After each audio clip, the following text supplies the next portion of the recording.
Hello and welcome to my first news segment. Now, if I'm going to read the news, I'm going to have to look a lot more professional than this. Okay, so now we look the part, but like all good news readers, I need some coffee. Coffee, please.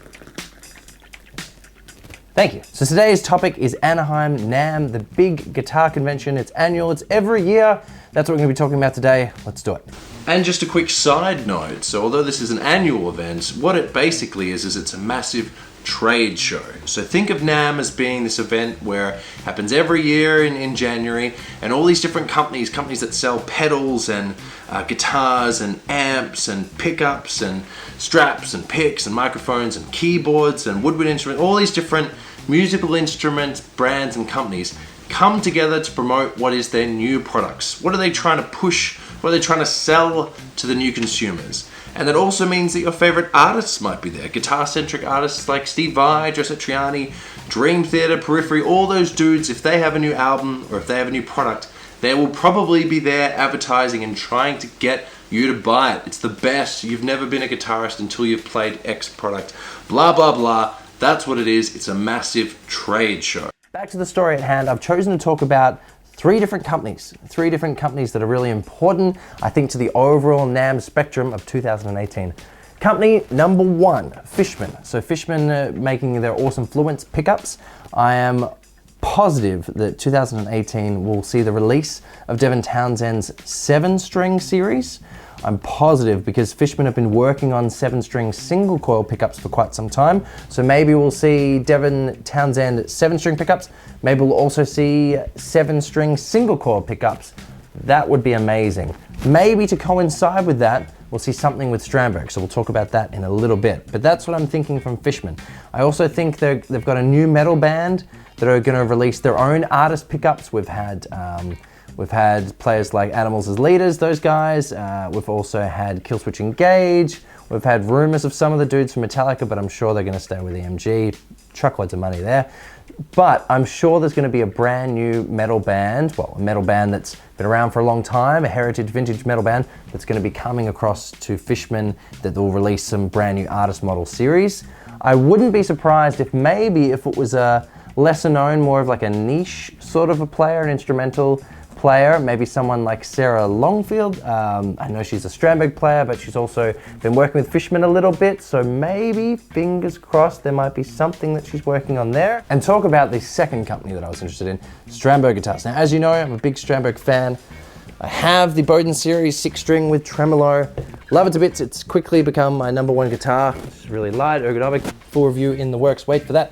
But I'm really, really excited and positive that they're going to bring out an updated Plini model, but I think it's going to either have one of two things. It's either going to be a 7-string, or it's going to be the 6-string, but with a piezo system. So meaning you can get some sort of like acoustic sounding type sound. So the piezo pickup is something that's sort of mounted into, I'll show you, mounted into the little bridge saddles there. And then it'll be controlled with, maybe because Plini only uses a volume knob, so maybe there'll be one more knob, 2 sort of output jacks instead of the normal one, so you could have an acoustic sound going to an acoustic amp or a PA, an electric sound going to electric amp, blah, blah, blah.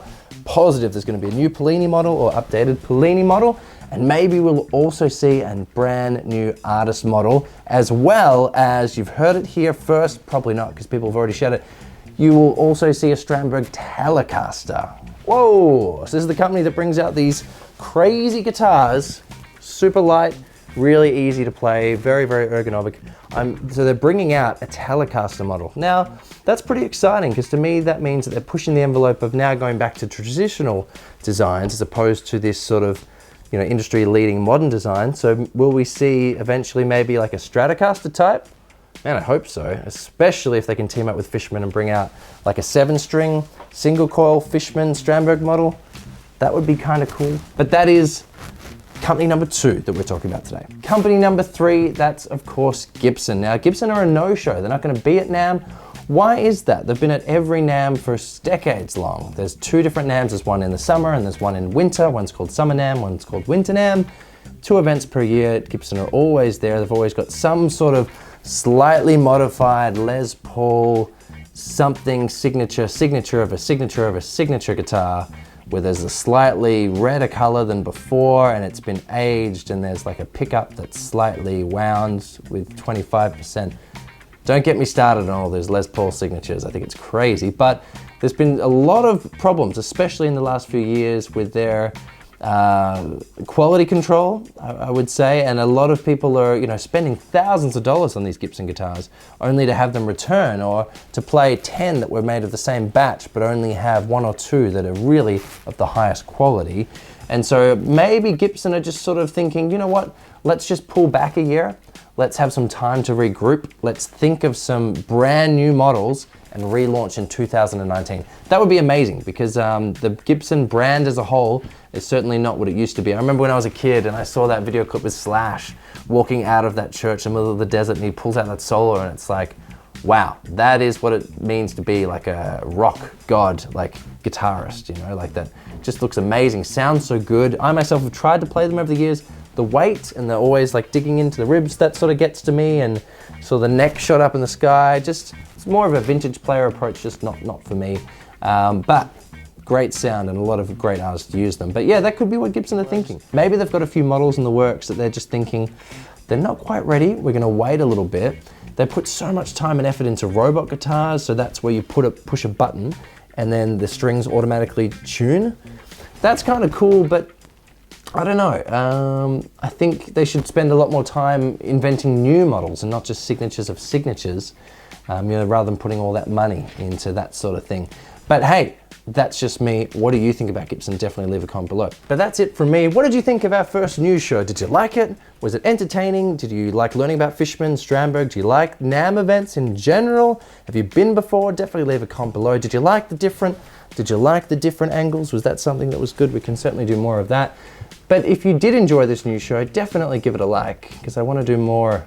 I want to do more in the future. It's fun for me to do. But other than that, thank you so much for watching. I've been Pat, you've been awesome, and we will see you in another video tomorrow. Bye.